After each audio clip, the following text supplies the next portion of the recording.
সবাই কেমন আছেন? আশা করি সবাই ভালো আছেন। এই ভিডিওটা দেখে আমি অনেক ব্যথা পেয়েছি, অনেক কষ্ট পেয়েছি। এরকম একটা মানুষকে এআই দিয়ে এই ভিডিওটা করা কি উচিত হয়েছে? আপনারা দেখেন। যদিও বর্তমান পৃথিবীতে অনেক কিছু করা যায় এআই দিয়ে, সবাই তো বুঝে এগুলা।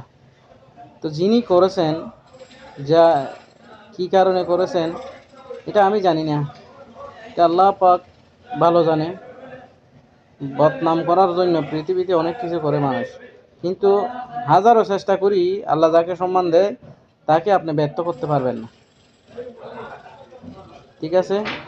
তো দুনিয়াতে কিছু করার আগে চিন্তা করবেন, আমি যে এই কাজটা করি, এই কাজটা করার পরে কি আমার বেনিফিট কি আসবে, আমার বেনিফিট কি আসবে এটা চিন্তা করতে হবে। এখন তো আপনাকে হাজারো মানুষ গালাগালি করতেছে, ভাই তোমার মা বাবা জন্ম দেখি তোমার তো ভুল করছে, তোমার জন্ম দিই তোমার দুনিয়ায় দেখাইছে কোন মা বাপে। তো তাই তিনি যদি বাঁচি থাকেন বা মৃত্যু বরণ করেন, তার আমল নামায় কি কি পৌঁছাইতে আছেন আপনি? আপনাকে জন্ম দিয়ে তো উনি ভুল করেন নাই, তারপরেও আপনি যে এই কাজটা করছেন, আপনার আমল নামায়, আপনার বাবার আমল নামায় কি যাবে আমাকে বলেন তো ভাই। কখনো পৃথিবীতে বেঁচে থাকতে পারবেন না আপনি।